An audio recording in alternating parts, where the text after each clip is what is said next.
Hello student, welcome to happy academy.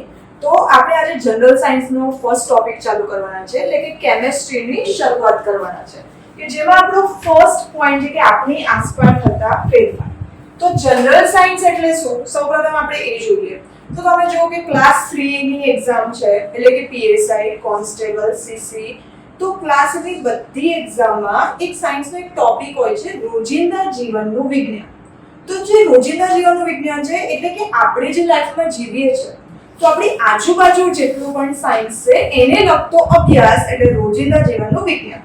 તો આપણે સૌથી પહેલું એ જોવાનું છે કે આપણી આસપાસ શું ફેરફાર થાય છે, કે જે આપણે ચેન્જીસ જોઈ શકીએ છીએ. કેટલાક એવા ચેન્જીસ છે જે આપણે જોઈ નથી શકતા પણ અનુભવી શકીએ છીએ. તો આપણે એની શરૂઆત. પહેલું કે દૈનિક જીવનમાં થતા ફેરફાર. એ મુખ્યત્વે બે પ્રકારના હોય છે અને એના મુખ્ય બે પ્રકાર છે. એક પહેલો છે ભૌતિક ફેરફાર અને બીજો છે રાસાયણિક ફેરફાર.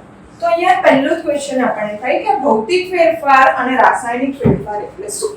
તો જો દૈનિક જીવનમાં આપણી આજુબાજુ જે ફેરફાર થાય છે ઘણી બધી રીતે થાય છે. પહેલું કાં તો એક પદાર્થની રીતે હોઈ શકે છે, કાં તો એમાં એક કરતાં વધારે પદાર્થ ઇન્વોલ્વ છે, અથવા તો કોઈ પ્રોપર પ્રક્રિયા.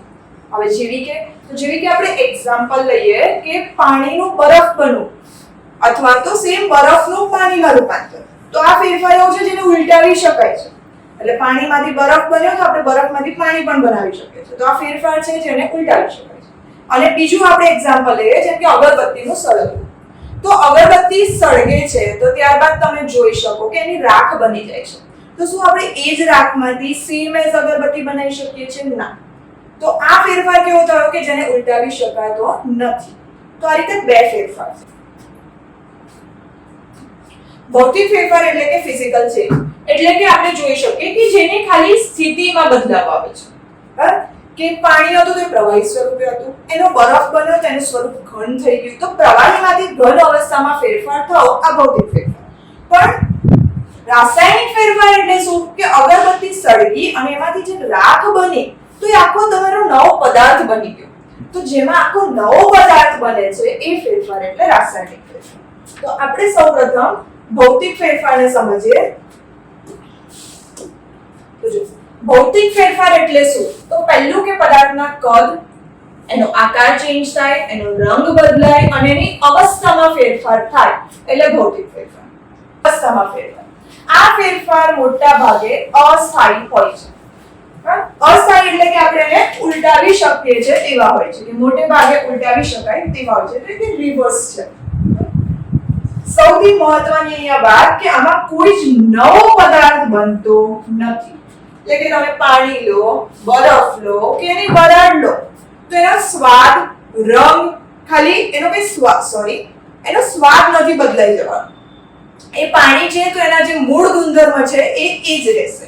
એટલે કે અહીંયા કોઈ નવો પદાર્થ બનતો નથી. તો એક્ઝામ્પલ તરીકે આપણે લઈએ કે બરફ પણ પાણી છે અને વરાળ પણ પાણી છે.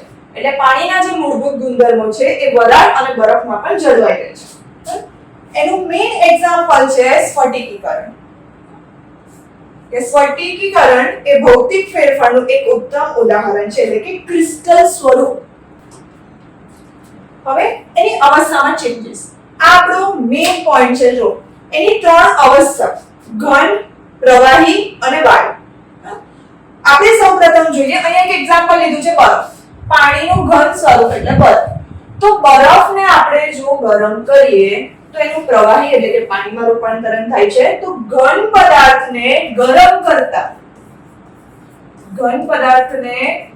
કરતા એની અવસ્થા બદલાઈને પ્રવાહી બને છે.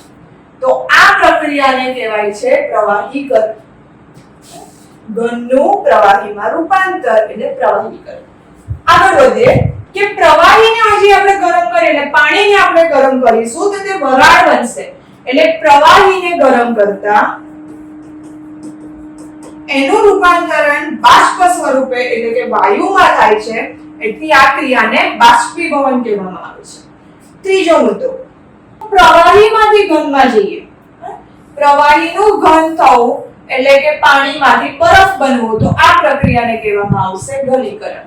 જો અહીંયા તમને આખું ક્લિયર થઈ ગયું હશે. એકવાર આપણે ફરી જોઈ લઈએ કે ઘનમાંથી પ્રવાહીમાં રૂપાંતર એટલે પ્રવાહીકરણ, પ્રવાહીમાંથી વાયુમાં રૂપાંતર થવું એટલે બાષ્પીભવન, અને પ્રવાહીમાંથી ઘનમાં રૂપાંતર થવું એટલે ઘનીકરણ. કે આ તમામ પ્રક્રિયા પદાર્થની રાસાયણિક ઓળખ શું હોય છે? સમાન. અહીંયા પાણી કોઈ પણ સ્વરૂપે હોય, ખાલી એની અવસ્થા બદલાય છે, એના મૂળભૂત ગુણધર્મ સેમ જ રહેશે. હવે આપણે આગળ વધીએ કે હજી બે ટોપિક છે કે એક જાદુઈ ભૌતિક ફેરફાર. એને એક નામ આપ્યું છે. તો એમાં એક પહેલો પ્રકાર છે ઉદ્ધવપાતન. પહેલી વસ્તુ આવે છે ઉદ્ધવપાતન. એટલે કે અમુક ઘન પદાર્થને ગરમ કરતા એ પ્રવાહીમાં ચેન્જ નથી થતો અને સીધો જ વાયુમાં બદલાઈ જાય છે.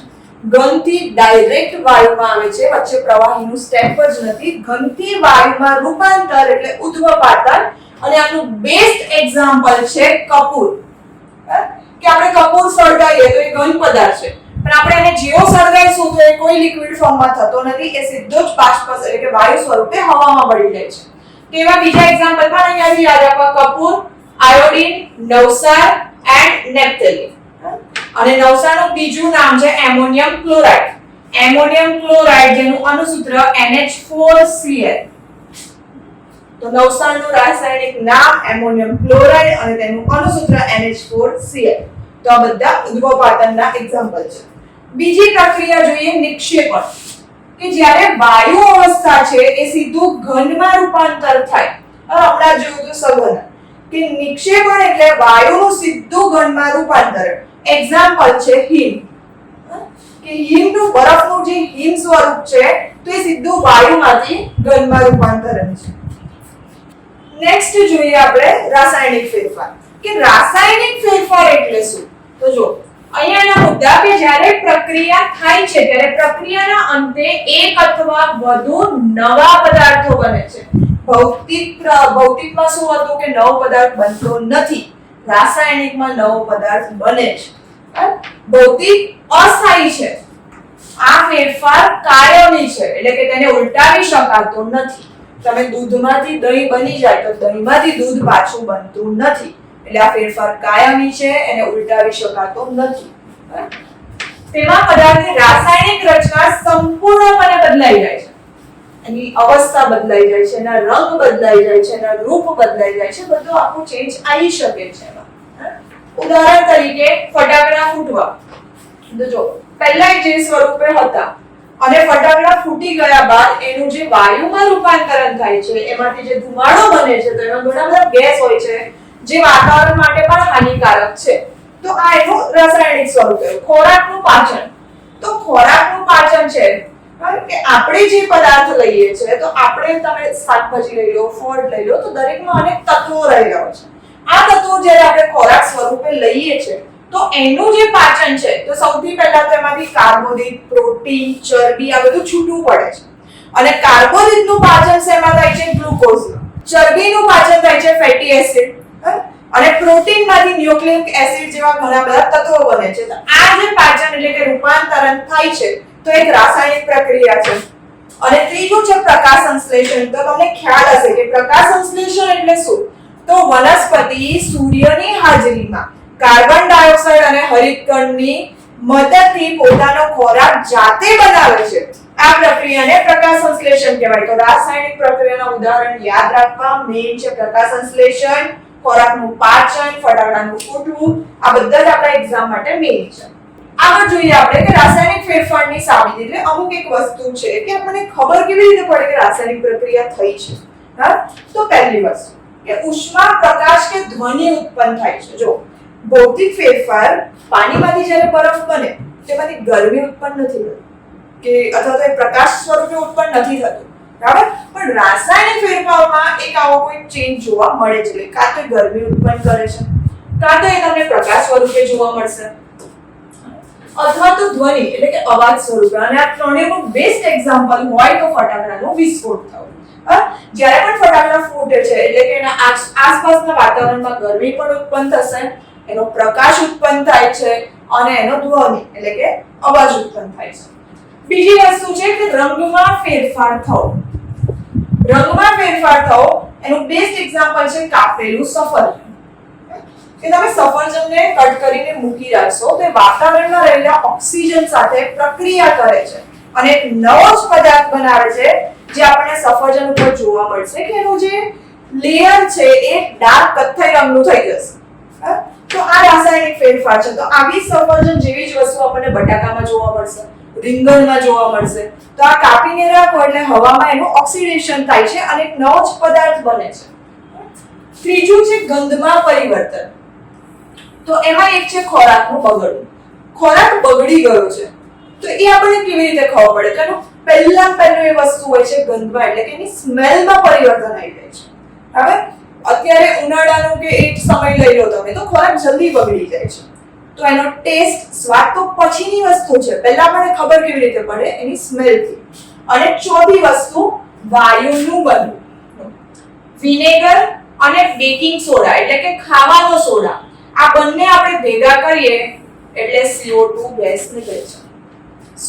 અને વિનેગરનું રાસાયણિક નામ અહીંયાથી યાદ રાખવું, એસિટિક એસિડ.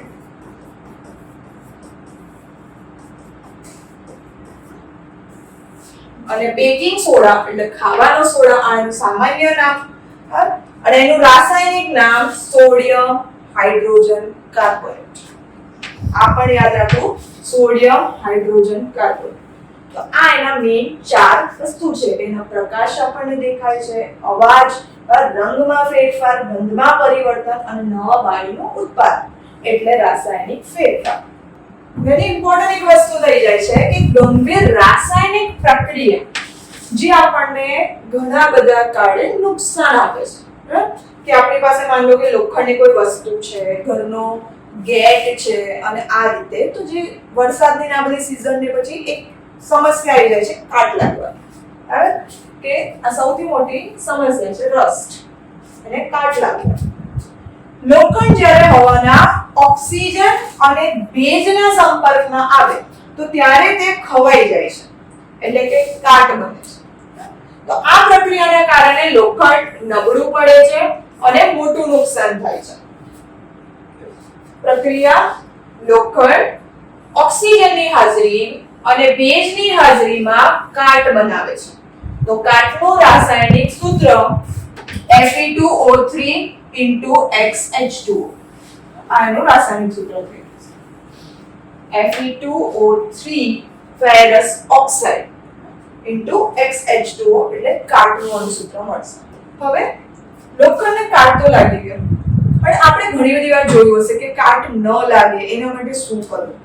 તો એક એનો બેસ્ટ એક ઓપ્શન હોય છે કે જે આપણે રૂટીનમાં યુઝ કરતા હોય છે કે લોખંડની જેટલી પણ વસ્તુ છે, ગેટ છે, બેન્ચ ના એ છે, તો આ બધી લોખંડની વસ્તુને કાટ લાગતું કેવી રીતે બચાવી શકીએ? તો એક વસ્તુ છે રંગ કરવો. અરે આપણે એને કલર કરતા હોઈએ છીએ, તો કલર થી શું થશે કે આપણે જો એને કલર કરીએ તો એ સીધું હવાના સંપર્કમાં આવતું નથી, એને વચ્ચે કલરનું લેયર આવી ગયું, તે હવામાં રહેલા ભેજ અને ઓક્સિજન સાથે પ્રક્રિયા કરશે નહીં અને કાટ લાગવાની જે પ્રક્રિયા છે એ ધીમી પડી જાય છે. તો આનું જે બીજું એને બચાવવાનો ઉપાય છે ગેલ્વેનાઇઝેશન. જો ગેલ્વેનાઇઝેશન એટલે શું? તો આ અહીંયાથી આપણે જોઈ શકીએ છીએ કે આ એક લોખંડની પાઇપ છે અને કાટ ન લાગે એના માટે તમે આ જુઓ તો ઉપર એને એક લેયર ચડાવેલું છે. આ રીતે આખું એક લેયર છે. તો આ સાનું એને કહેવાય કોટિંગ કરવું. તો ઝિંક નું કોટિંગ કરવામાં આવે છે કે લોખંડને કાટથી બચાવવા માટે તેના ઉપર ઝિંક એટલે કે જસર અથવા તો ક્રોમિયમનું પાતળું પડ ચડાવવામાં આવે છે અને આ રક્ષણાત્મક પડ ચડાવવાની પ્રક્રિયાને ગેલ્વેનાઇઝેશન કહેવાય છે. વ્યવહારુ ઉપયોગમાં આપણે કહીએ છીએ કે ઘરમાં પાણીનું વહન કરતી પાઇપ હોય અને એને કાટ ન ખાય તો એના માટે પણ ગેલ્વેનાઇઝ કરેલી હોય છે. આપણી પાણીની જે પાઇપ આવે છે એ પણ લોખંડ છે, તો એને કાટ ન લાગે એ રીતે સેમ આ રીતે ગેલ્વેનાઇઝેશન કરેલું આવે. તો અહીંયા કાટથી બચવાના બે ઉપાય થયા. સામાન્ય ઉપયોગ એને કલર કરવો અને બીજો ઉપયોગ ગેલ્વેનાઇઝ કરવો. તો ગેલ્વેનાઇઝ કરવું એટલે પ્રક્રિયા છે, બે મેઇન ધાતુ છે, એક છે ઝિંક અને બીજી છે ક્રોમિયમ. આગળ વધીએ. જો જેનો આપણે અત્યારે મોટા પાયે ઉપયોગ કરીએ છીએ સ્ટીલ. આ સ્ટેનલેસ સ્ટીલ કે આ પણ ધાતુનું બનેલું હોય છે. તો આને કાટ ના લાગે એના માટે શું કરવામાં આવે છે? તો આને ગેલ્વેનાઇઝ કરવામાં નથી આવતું. એ ધાતુના મિશ્રણથી બનેલી છે. કઈ ધાતુના મિશ્રણ છે? સ્ટેનલેસ સ્ટીલ એટલે સૌથી પહેલી લોખંડ, કાર્બન, ક્રોમિયમ, નિકલ અને મેંગેનીઝ. આ પાંચનું કોમ્બિનેશન એટલે સ્ટીલ. લોખંડ, કાર્બન, ક્રોમિયમ, નિકલ અને મેંગેનીઝ આ મિશ્રણથી બનતું સ્ટીલ એને ક્યારેય કાટ લાગતો નથી. એટલે આ મિશ્રણ સ્ટેનલેસ સ્ટીલનું થશે. આગળ વધીએ આપણે. બેઝિક આખા આપણો ભૌતિક ફેરફાર અને રાસાયણિક ફેરફારનો તફાવત. સૌથી પહેલું કે ભૌતિક ફેરફાર એટલે આપણે જોયું કે સ્વરૂપ બદલાય છે પણ નવા પદાર્થનું નિર્માણ થતું નથી. રાસાયણિક ફેરફાર એટલે એક અથવા વધુ નવા પ્રકારના પદાર્થ બને છે અને અહીંયા નવા પદાર્થનું નિર્માણ થાય છે.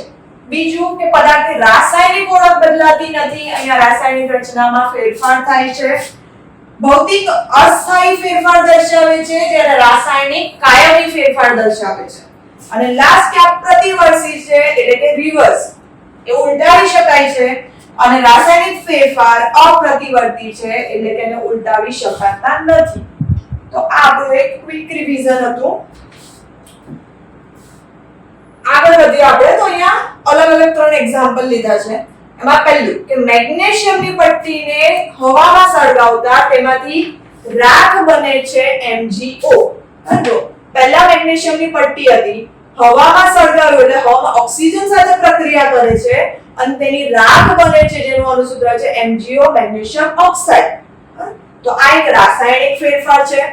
નેક્સ્ટ, સફરજનનો ટુકડો હવામાં ખુલ્લો રાખતા કથ્થઈ રંગ ધરાવે છે, જે પણ રાસાયણિક ફેરફાર છે. અને ત્રીજું કે શુદ્ધ પદાર્થના મોટા સ્ફટિકો મેળવવાની ક્રિયા એટલે કે સ્ફટિકીકરણ જે ભૌતિક ફેરફાર છે. તેમાં આપણે લઈ શકીએ મીઠું અને ખાંડ. કે આપણે શુદ્ધ પદાર્થના એના જે કણ છે એ મોટા સ્વરૂપે આપણે મેળવીએ જે સ્ફટિકીકરણની ક્રિયા કહેવાય. હવે આપણે આજે જે ટોપિકમાં જોયો એના આપણે ક્વેશ્ચન લઈએ છીએ. ફર્સ્ટ ક્વેશ્ચન, એવી પ્રક્રિયા છે કે જેના દ્વારા પાણી બાષ્પમાં પરિવર્તિત થાય છે તેને શું કહેવાય? પાણીનું સીધું બાષ્પમાં પરિવર્તન થાય છે. ફર્સ્ટ ઓપ્શન છે, સોરી અહીંયા ભૂલ છે.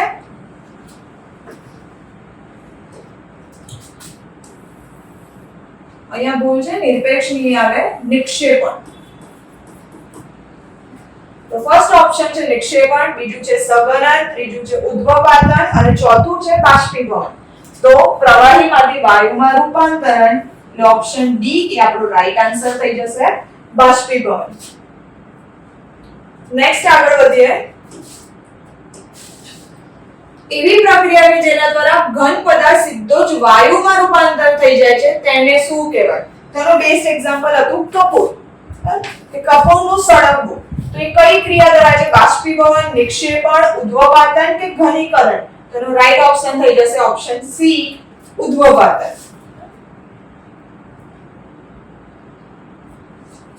નેક્સ્ટ થર્ડ ક્વેશ્ચન, કે જ્યારે પ્રવાહીને ઠંડુ પાડીએ તો તે ઘન અવસ્થામાં રૂપાંતરણ થાય છે. તો આ પ્રક્રિયાને શું કહેવાય? એટલે પ્રવાહીમાંથી ઘનમાં રૂપાંતર. નિક્ષેપણ, સઘનન, ઘનીકરણ કે પ્રવાહીકરણ?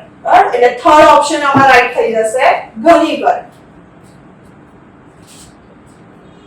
ચોથો ક્વેશ્ચન, કે જ્યારે વાયુ અવસ્થામાંથી ઠારણ પ્રક્રિયા કરીએ એટલે કે એને ઠંડુ પાડતા પ્રવાહી અવસ્થામાં રૂપાંતર પામે છે તો આને શું કહેવાશે? ઓક્સિડેશન, સઘનન, બાષ્પીભવન કે પછી ઉદ્ભવપાતન? તો ઓપ્શન બી એ આપણો રાઈટ આન્સર થઈ જશે, સઘનન. પાંચમો ક્વેશ્ચન, કે લોખંડને કાટ લાગવો બચાવવો હોય તો તેના ઉપર ઝિંક એટલે કે જસતનો ઢોળ ચડાવવાની પ્રક્રિયા એટલે કે આવરણ ચડાવવામાં આવે છે તેને શું કહેવામાં આવે છે? બાષ્પીભવન, સ્ફટિકીકરણ, ગેલ્વેનાઇઝેશન કે પછી ઓક્સિડેશન? તો આપણે પ્રક્રિયાને જોઈ ગયા કે પ્રક્રિયાને શું કહેવામાં આવે છે? ગેલ્વેનાઇઝેશન. એટલે ઓપ્શન સી એ આપણો રાઈટ આન્સર થશે. છઠ્ઠો ક્વેશ્ચન, લોખંડ પર લાગતા કાટનું અણુસૂત્ર શું? તો કાટનું અણુસૂત્ર ઓપ્શન બી એ આપણો રાઈટ આન્સર થઈ જશે, Fe2O3 * XH2O. તો આ આપણો રાઈટ આન્સર થઈ જશે. ક્વેશ્ચન નંબર 7, નીચેનામાંથી ભૌતિક ફેરફાર માટે કયું વિધાન સાચું છે? જો વિધાન વાળો ક્વેશ્ચન છે તો આપણે પહેલું વિધાન જોઈએ કે તે હંમેશા કાયમી અને અપ્રતિવર્તી છે. ભૌતિક ફેરફારની અહીંયા વાત કરેલી છે તો આપણે એના લક્ષણમાં જોયું હતું કે તે અસ્થાયી છે, કાયમી નથી. એટલે પહેલું આપણું નીકળી જશે. બીજું, તેમાં હંમેશા નવા પદાર્થનું નિર્માણ થાય છે, તો આ વાત પણ અહીંયા ખોટી પડે છે. તેમાં નવો પદાર્થ બનતો નથી, ખાલી એની અવસ્થા બદલાય છે. ત્રીજું, તે મોટે ભાગે અસ્થાયી, તો આ સાચું છે. અને પ્રતિવર્તી એટલે કે રિવર્સ થાય છે, તો આ પણ સાચું છે. એટલે ઓપ્શન સી એ આપણો રાઈટ આન્સર થઈ જશે. અને ચોથું આપણે જોઈ લઈએ છે કે તેમાં રાસાયણિક ગુણધર્મ બદલાય છે. તો આમાં એના રાસાયણિક ગુણધર્મ બદલાતા નથી. આઠમું, તો આ પણ આપણો વિધાન વાળો ક્વેશ્ચન છે. રાસાયણિક ફેરફારમાં મુખ્યત્વે શું જોવામાં મળે છે? તો પહેલું કે માત્ર પદાર્થનો આકાર અને રંગ બદલાય છે. બીજું આપણે જોઈએ કે નવા પ્રકારના પદાર્થનું નિર્માણ થાય છે. ત્રીજું, મૂળ પદાર્થ પાછો મેળવવો સરળ છે. અને ચોથું, કોઈ જ ઊર્જા ઉત્પન્ન કે શોષાતી નથી. તો જો પહેલું જોઈએ કે માત્ર પદાર્થનો આકાર અને રંગ બદલાય છે, તો આ વાત ખોટી છે. આ ભૌતિક ફેરફારમાં જોવા મળે. નવા પ્રકારના પદાર્થનું નિર્માણ થાય છે, તો આ સાચું છે. ઓપ્શન બી એ આપણો રાઈટ આન્સર થઈ જશે. ત્રીજું જોઈ લઈએ કે મૂળ પદાર્થ પાછો મેળવવો ખૂબ જ સરળ છે, તો ખોટું છે કેમ કે એનો ફેરફાર કાયમી છે, તો આપણે મૂળ પદાર્થ મેળવી શકવાના નથી. ચોથું, કોઈ જ ઊર્જા ઉત્પન્ન કે શોષાતી નથી, તો આ પણ ખોટું છે. આપણે રાસાયણિક પ્રક્રિયામાં ચાર વસ્તુ જોઈ હતી કે ઊર્જા, પ્રકાશ, એનો ધ્વનિ આપે છે, એનો રંગ બદલાઈ જાય છે, એની ગંધ બદલાઈ જાય છે, આ બધું જ જોયું હતું. એટલે ઓપ્શન બી એ આપણો રાઈટ આન્સર થઈ જશે. પ્રશ્ન નંબર 9 કે મેગ્નેશિયમની પટ્ટીને હવામાં સળગાવતી વખતે કયા પ્રકારના ફેરફારનું ઉદાહરણ છે? તો મેગ્નેશિયમની પટ્ટીને જ્યારે આપણે હવામાં સળગાવીએ ત્યારે આપણને શું જો આપે છે? મેગ્નેશિયમ ઓક્સાઇડ, મેગ્નેશિયમની રાખ MgO, એટલે જે નવો પદાર્થ બને છે. એટલે બી એ આપણું રાઈટ આન્સર થશે, રાસાયણિક ફેરફાર.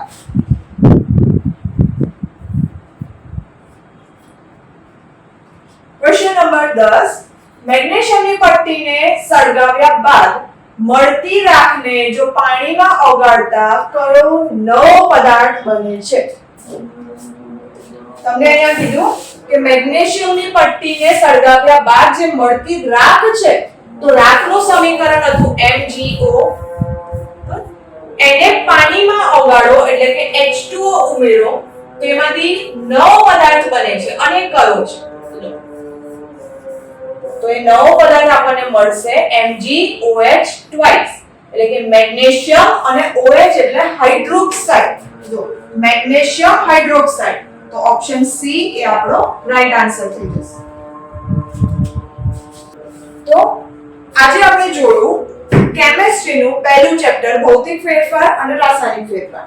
તો એના જે ક્વિક રિવિઝન પણ લીધું છે, એના જેવા પૂછાઈ શકે એવા ક્વેશ્ચન પણ આપણે અહીંયા લીધા છે. તો તમને જો આ લેક્ચર ગમ્યો હોય તો વિડિયોને લાઈક, શેર અને સબસ્ક્રાઇબ કરવાનું ભૂલતા નહીં. આપણે મળીએ છીએ નેક્સ્ટ ટોપિક સાથે નવા વિડિયો.